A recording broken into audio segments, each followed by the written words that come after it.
khusus di Kaledupa induk itu 16 desa kelurahan itu mau jungkir balik pun tinggal 4 desa Haliana ini, pasangan hati ini dia unggul. Ya. Kaledupa berpegang teguh kepada falsafah bahwa pemimpin itu adalah laki-laki.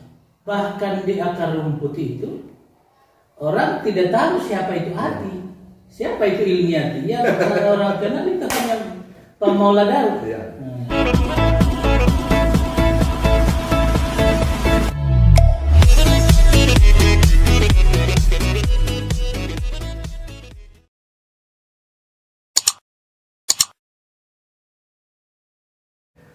Oke baik, bismillahirrahmanirrahim. Assalamualaikum warahmatullahi wabarakatuh. Selamat berjumpa di channel YouTube saya Hendry Majid. Pertama-tama saya menyapa kepada semua kalangan akademisi, pada semua kalangan praktisi, dan kepada semua pemuda-pemudi Indonesia dimanapun Anda berada. Oke, pada konten saya kali ini saya telah kehadiran tamu. Sebelumnya perkenalkan beliau, namanya abang saya, senior saya, Abang Daulani. Beliau ini adalah salah satu akademisi dari Kabupaten Wakatobi. Beliau sebagai dosen ya, sebagai dosen di salah satu kampus yang ada di Kota Kendari ini. Beliau juga sebagai salah satu budayawan dari Kaledupa. Pada konten saya kali ini saya akan berbincang santai dengan abang saya ini terkait dengan pilkada yang ada di Kabupaten Wakatobi, terkait dengan pilkada semakin dekat, Arhawi semakin kuat. Ya, saya untuk selanjutnya saya langsung berbincang dengan abang saya. Kira-kira dari tema diskusi kita dari apa yang disampaikan tadi, kira-kira apa persepsi Anda? Sebenarnya tidak butuh analisa yang panjang untuk membaca peta kekuatan dan peta politik yang terjadi hari ini. Ya. Karena sederhana saja bahwa di pilkada yang lalu wilayah pertarungan itu kan masuk wilayah Binongko, masuk wilayah Kaledupa dan Tomia sebagian. Itu menjadi wilayah pertarungan yang pertarungan di 2015 yang lalu. Nah, hari ini peta itu berubah 380 derajat. Karena kenapa? Di 2015 yang lalu Ilmiati Daud itu hadir sebagai sosok tunggal dari Kaledupa. Ya, betul. Nah, sekarang di 2020 ini di Kaledupa itu hadir sosok Hardin Laumo. Nah, jadi kalau kita bicara khusus di wilayah Kaledupa, kalau dalam irisan keluarga antara Ilmiati Daud dan Pak Hardin ini kan satu irisan keluarga, ya, satu irisan keluarga. Bahkan mereka sebagai satu paman dengan kemenakan. Nah, tetapi lagi-lagi bahwa di luar irisan keluarga ini kita berbicara lagi tentang jasa dan sumbangsi dua tokoh ini terhadap khusus daerah di Kaledupa. Nah, sehingga untuk membaca ini sangat sederhana sekali. Ya. Jadi kalau di 2015 Ilmiati Daud itu hadir sebagai sosok tunggal di Kaledupa, hanya memenangkan 777. Ya. Itu sosok tunggal itu. Sosok tunggal. Apalagi sekarang beliau itu bukan sosok tunggal lagi. Ya. Jadi tidak bisa dicerna oleh logika sehat saya kalau Ilmiati itu akan muncul sebagai pemenang khusus di Kaledupa. Itu. Nah, kemudian itu untuk di Kaledupa. Ya. Kemudian di Tomia. Di Tomia 2015 yang lalu, Tomia itu masih jadi basis Papua PDIP pada umumnya.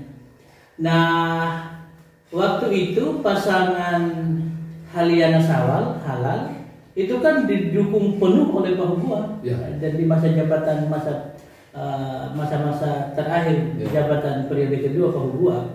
Nah, tetapi kan imbang juga, artinya di Tomia itu tidak menang telak pasangan Halal. Nah, sekarang sederhana juga kita baca. Satu, di Tomia itu didukung Papua tapi di luar powernya sebagai kepala daerah. Kemudian kekuatan dari arus bawah itu dari basisnya Sawal. Hari ini kan berpindah itu dukungannya ke bahkan telah mendeklarasikan diri. Sehingga pos-pos yang dijadikan sebagai basis oleh Haliana 2015 itu kan hilang seketika dengan munculnya, dengan deklarasinya Sawal di. Artinya untuk hati di Tomia mereka tidak usah terlalu berharap banyak. Hati di Tomia itu ya tinggal kalangan para sakit hati saja. Artinya kan begini, kolaborasi tokoh-tokoh di Tomia itu ada Pak Ali Tembo. Iya Pak Ali Tembo. Yang hari ini full bahkan sebagai ketua tim. Kemarin kan tidak itu, walaupun main mata, tapi kan mainnya sembunyi-sembunyi karena masih ada, beliau masih kader partai. Sekarang itu full. Kemudian ditambah dengan kekuatan Sawal, ditambah lagi dengan tokoh-tokoh politik muda, Iqbal. Jadi memang kalau di kacamata kuda, itu pasangan hati di Tomia itu dari kondisi peta politik hari ini, ya syukurlah kalau dapat 30%. Syukur sekali. Sangat berarti sangat kecil kemungkinan. Nah sekarang kita bicara wilayah di Binongko. Ya. Nah, Binongko ini dari awal, dari 2015 lalu kan imbang juga. Ya. Artinya kalah tidak telak, menang tidak mutlak. Ya. Sekarang mari kita bicara di Dapil 1 di Wanci. Ya. Ya. Di Pulau Wangi-Wangi. Kalau di Wangi-Wangi Induk tidak usah kita bicara. Karena memang dari 2015 lalu Haji Arhawi itu kan menang juga di situ. Artinya mereka sebagai lumbung basis di sana. Nah, sekarang kita bicara lumbung basisnya Haliana. Nah, 2015 lalu saya tahu pasti itu khusus di Liar Raya itu kita tidak bisa masuk itu tim-timnya Haji Arhawi. Nah, di blokade jalannya. Sekarang di Liar Raya itu, di 3 desa Liar Raya itu terbuka lebar, malah dipanggil itu, malah harus bergerak.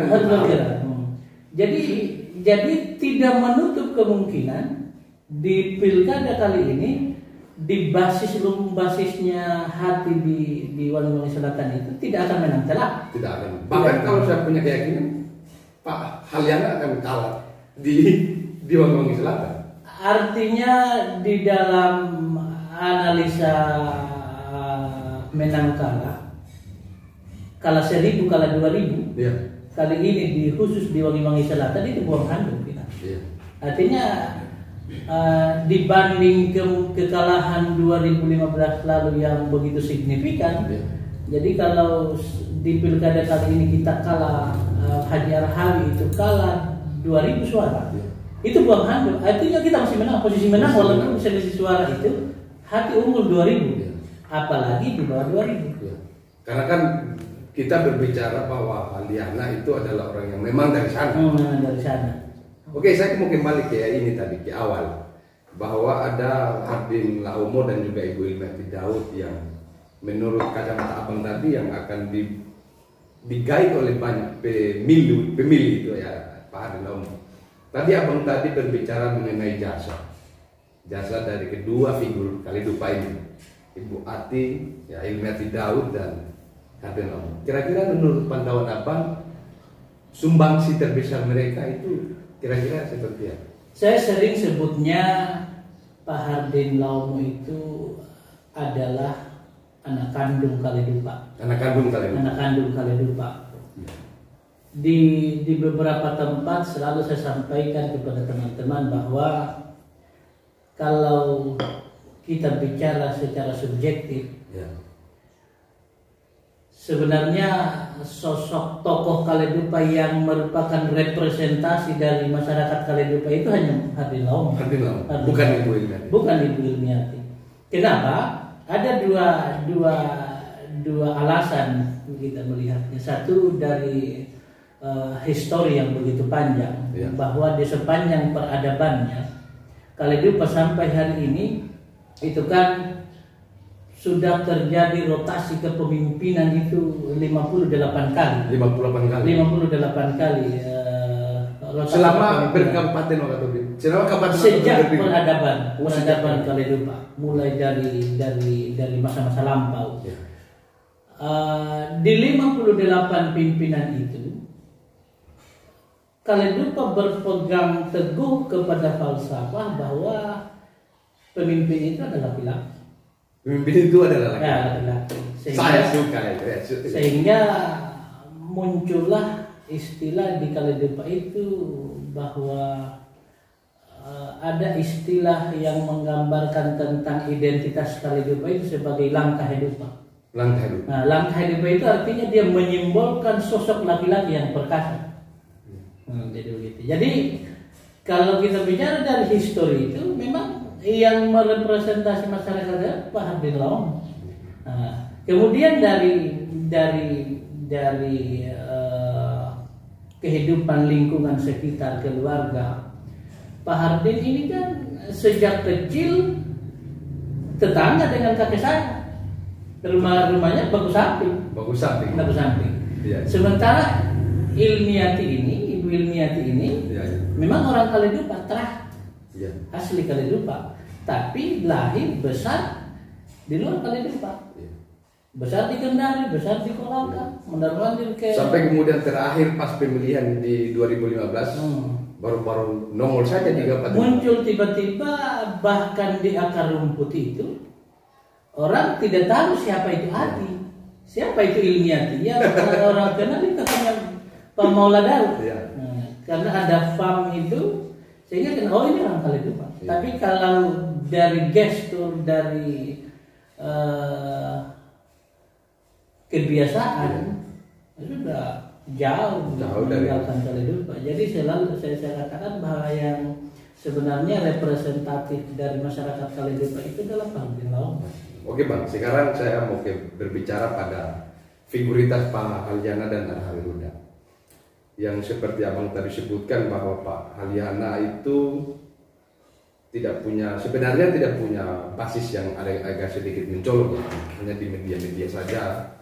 Sebaliknya Pak Arhawi, kalau secara data-data yang kita bisa pegang, bahwa bahkan hampir semua kecamatan, kelurahan dan desa di Kabupaten Wakatobi itu, ya itu mereka basisnya. Itu Abang kira-kira melihatnya seperti apa?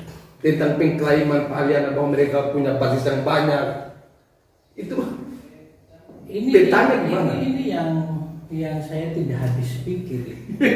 Artinya setelah ada lembaga survei yang sudah sekitar di awal 2019 itu, sebelum munculnya Pak Hardin, mereka kan start awal lembaga survei itu, tetapi Pak Halyana itu sudah sosok berpasangan dengan Ilmiati Daud. Jadi memang di Kaledupa itu dalam hasil survei itu unggul, bisa di angka-angka 60%, 60% itu. Tetapi ini berubah secara drastis dan signifikan itu ketika muncul sosoknya Pak Hardin Laom. Kan anggapannya, harapannya kemarin Ilmiati itu kembali tampil sebagai sosok yang tunggal, sehingga memang di persentase survei itu tinggi. Tetapi itu kan terbantahkan seketika ketika muncul Pak Hardin ini. Nah, kalau di 1 bulan terakhir, waktu saya lakukan pengamatan secara amatiran di Kaledupa, khusus di Kaledupa induk itu 16 desa kelurahan itu, mau jungkir balik pun tinggal 4 desa Halyana ini, pasangan hati ini dia unggul. Yang bisa digarap oleh. Yang digarap bisa digarap, tapi unggul di 4 desa dari 16. dari 16 desa yang bisa memungkinkan potensinya menang. Hanya 4 desa. Bisa disebutkan Pak, desa-desanya? Satu itu di Balasuna Selatan. Balasuna Selatan. Kemudian di Olo Selatan, Balasuna Induk, dan di Horo. Berarti semua bahkan Kasuari, Tampara dan sebagainya itu. Terakhir itu dengan di Sumbano pada akhirnya. Di Sumbano. Tetapi kalau kita tadinya di Balasuna Selatan itu klaim pertama itu mereka menang itu di angka 85%. 85%. Tetapi dengan pendekatan yang berbagai pendekatan yang istilahnya ada jargon mundi-mundi ini, akhirnya dikikis sedikit demi sedikit itu. Jadi di 4 desa ini sudah tidak ada, memang potensial menang, tapi tidak ada yang menang mutlak. Tidak ada menang telak. Artinya menang tipis kalau tidak banyak. Dan itu pasti akan ditutupi. Artinya ya, terus di Balasuna Selatan itu kan wajib pilihnya di bawah 400. Di bawah 400. Persentase jumlah pemilih kan lebih besar di desa-desa yang dimenangkan oleh Pak. Kemudian di Horluo itu waktu saya lakukan pantauan secara langsung itu ternyata gelombang dukungan dari lapisan arus bawah itu terbalik juga. Artinya mantan kepala desa, 2 mantan kepala desa yang hari ini sementara yang satu mantan kepala desa 5 tahun lalu, kemudian mantan kepala desa yang baru-baru non aktif ini, itu ternyata rata-rata dukung pasangan Halo. Artinya mantan kepala figur-figur yang punya basis masa jelas di desa ini. Dan begitu hitungan ini kan sederhana sebenarnya. Oke, sekarang saya mau berangkat ke ini. Ini kan besok ya. Tidak lama lagi debat kandidat akan diselenggarakan oleh KPU. Kira-kira apa yang bisa Abang jelaskan kepada saya dan kepada semua penonton Henry Majid terkait dengan visi misi yang akan disampaikan oleh masing-masing figur ini? Kalau visi misi pasangan Halo itu kan berbagai alat peraga kampanye itu jelas disampaikan tentang ekowisata dunia. Itu untuk Halo kan? Untuk Halo. Artinya kita memang potensial untuk situ. Potensi-potensi daerah kita tentang pariwisata ini memungkinkan itu. Wakatobi itu kan masuk di segitiga jantung, segitiga karang dunia. Ya, ada 175% gugus karang di dunia itu ada di sana. Ada ratusan spesies ikan hidup di sana. Nah, kadang orang ini di kubunya Pak Hati ini membenturkan visi misi ekowisata dunia ini dengan masuknya BOP 2015 tahun yang lalu, 2015 yang lalu. Kenapa sih ini ditolak? Sebenarnya begini, saya sangat tahu persoalan penolakan BOP itu.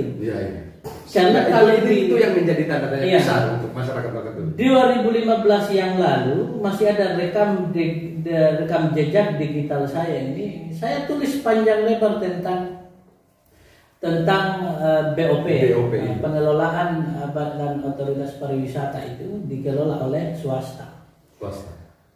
Kenapa kemudian saya termasuk salah satu orang yang dukung itu BOP dulu di pelaksanaan BOP. Tetapi kemudian di Wakatobi itu kan isunya hari ini ditolak oleh masa pemerintahan Haji Arhawi. Sebenarnya bukan yang tolak itu, yang ditolak Haji Arhawi itu bukan BOP-nya.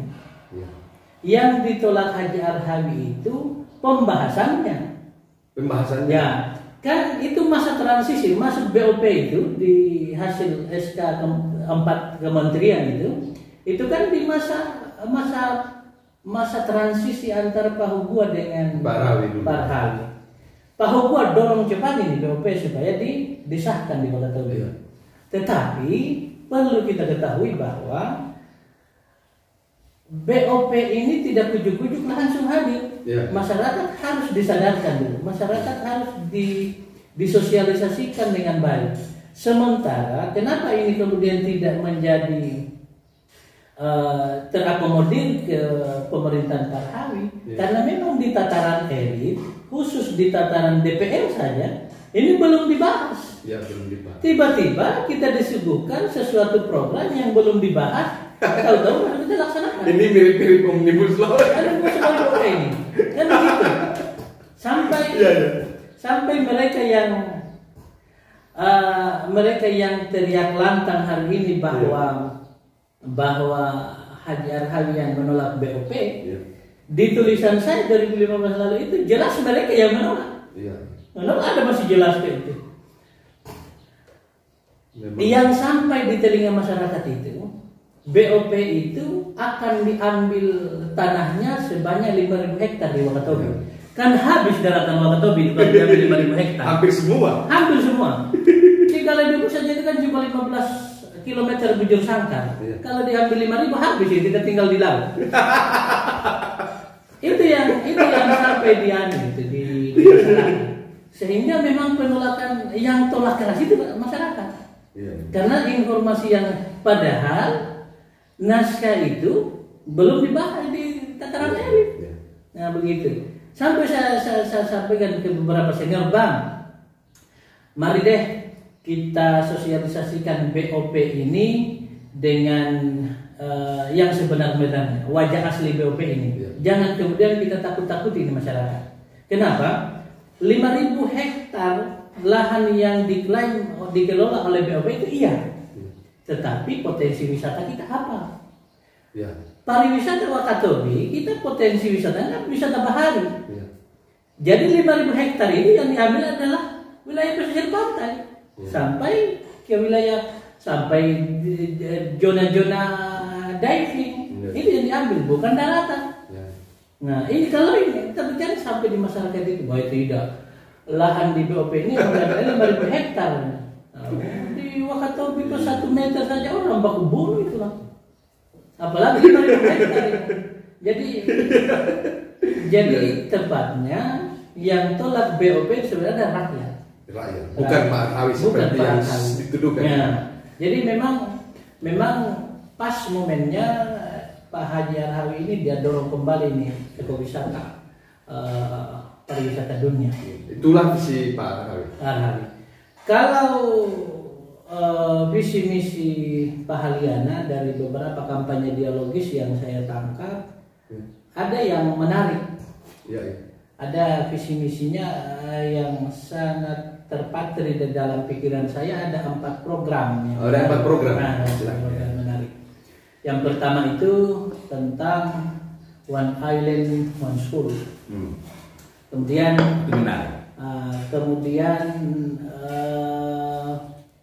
Merdeka Sehat. 1 miliar per desa kelurahan dikelola tim. Kemudian yang kedua itu satu perawat 1 desa. Yang terakhir itu merdeka sehat, merdeka belajar, merdeka religius. Saya pengen abang jelaskan itu. Ini menariknya, visi misi ini menarik, tetapi menarik untuk menjadi nina bobo supaya kita tertidur. Supaya kita tertidur. Bukan supaya kita tertidur. Kalau kita dipaparkan dengan misi-misi ini pilihannya hanya untuk memilih, saya kira hanya kita tertidur. Saking tingginya hayalan. Kita mulai dari 1 miliar 1 desa, per desa. Artinya ini kan sudah di desa ini nanti anggaran yang dikelola per tahun itu sudah di angka 2 miliar lebih. Ditambah ADD dan DD. Ini logika sehatnya di mana ini? APBD kita yang terakhir ini di angka 900 kurang lebih di angka 900 triliun. 450 triliun itu belanja pegawai, Ya. kemudian sekitar 100 lebih triliun ADD dan DD, Ya. DD ini dan desa. Mau ditambah lagi, kalau satu kelurahan per desa di Wakatobi itu 1 miliar, di Wakatobi ada 100 satu desa kelurahan. Berarti kita keluarkan lagi 100, tinggal berapa itu? Anggarannya APBD kita. Sementara penggunaannya tidak efektif. Dana desa saja, ini kan yang sudah ada regulasinya, sudah ada pengawasannya, walaupun tidak terlalu ketat, kan tidak efisien juga. Iya. Apalagi ini kujuk-kujuk penguatan perdanya belum ada, Iya. petunjuk teknisnya belum ada, mau dikelola oleh tim. Kan begitu. Iya. Bagus kalau tim yang mengerti tentang manajemen keuangan. Kalau tidak. Kalau manajemen pasar, Iya. ya kan, manajemen pasar, dia mau apakan itu uang 1 miliar? Dan begitu itu. Iya. Bagus. Ini memang program yang sedikit. Kemudian satu perawat satu desa kelurahan. Jumlah puskesmas di Wakatobi itu di seluruh Wakatobi itu hanya lebih 10 mungkin. Iya. Tidak cukup 20. Tidak cukup 20. Jumlah perawatnya itu tidak ada satu puskesmas yang 10 orang. Iya.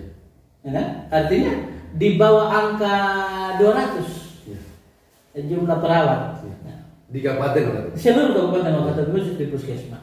Nah, pertanyaannya yang sangat menarik, dari mana ini perawat mau diambilkan yang mau didistribusi ke rumah? Iya.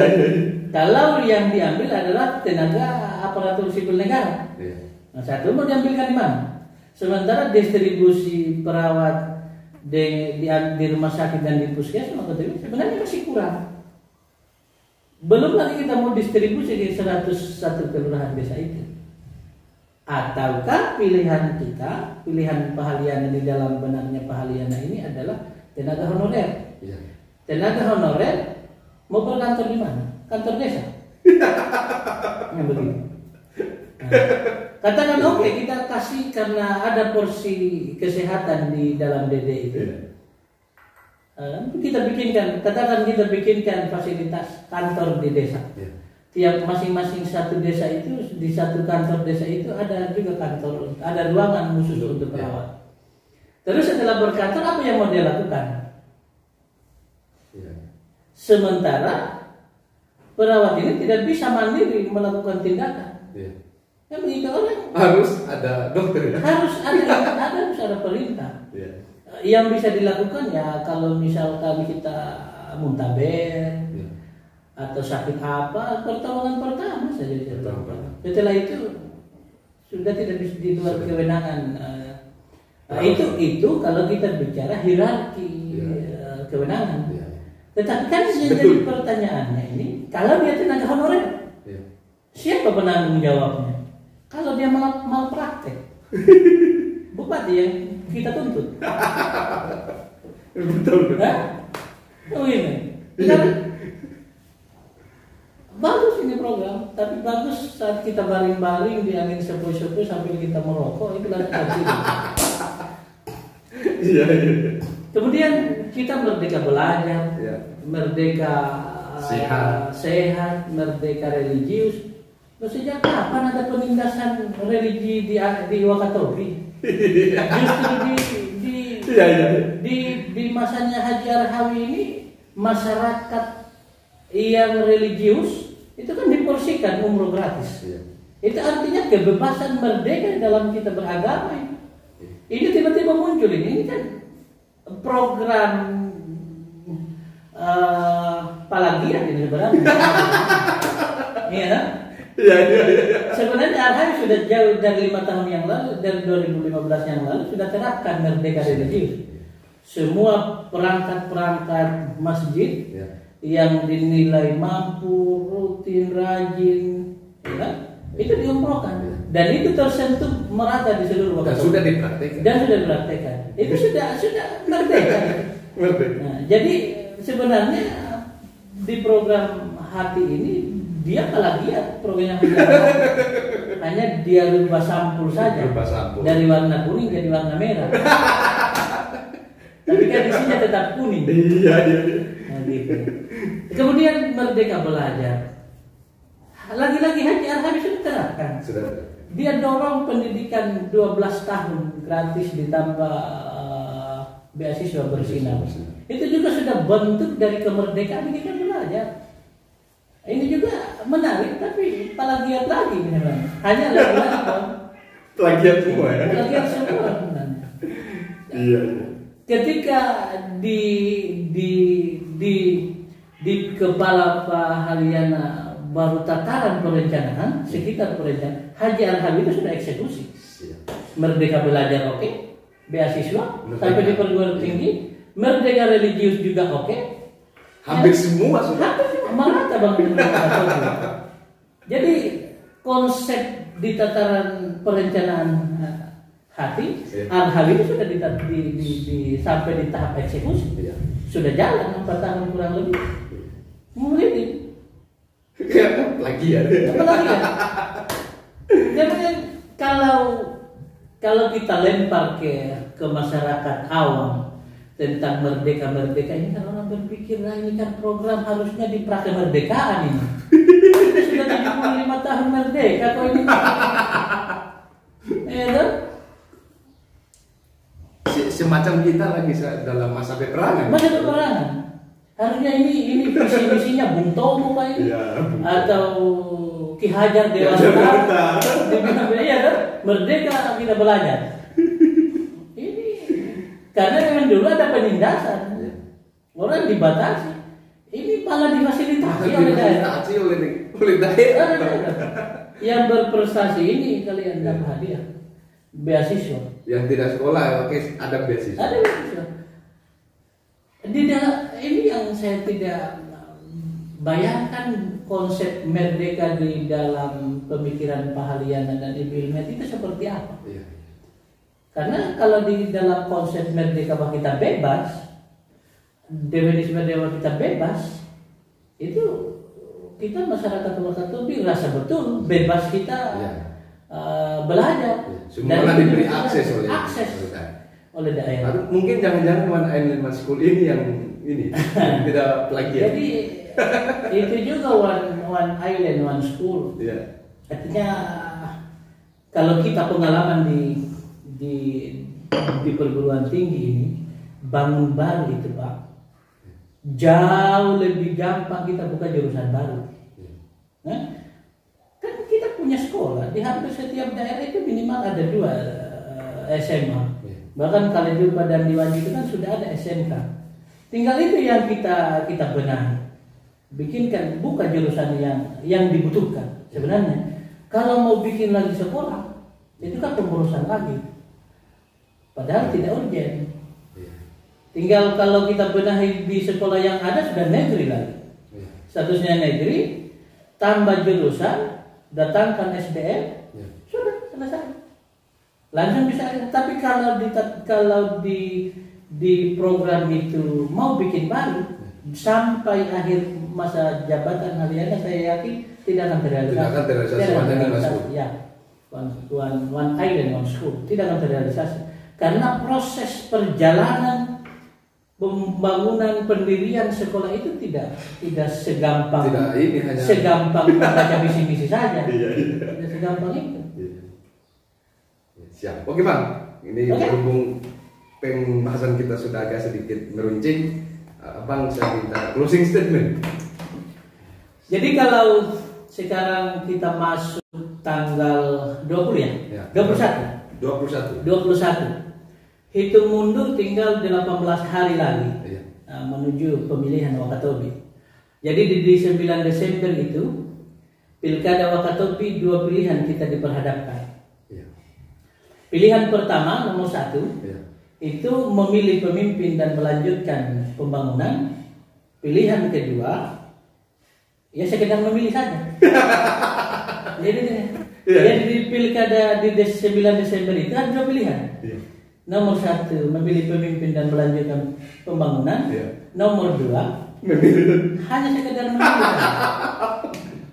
Iya gitu. Jadi tinggal mana yang kita mau jadikan suara ini sumbangsi hanya sekedar memilih atau melanjutkan pembangunan. Pilihannya ke masyarakat. Keren sekali. Oke Bang. Oke. Terima kasih atas waktunya bersama Henry Majid di sini. Oke, itulah yang bisa kami sampaikan pada konten saya kali ini. Lebih dan kurangnya mohon dimaafkan. Assalamualaikum warahmatullahi wabarakatuh.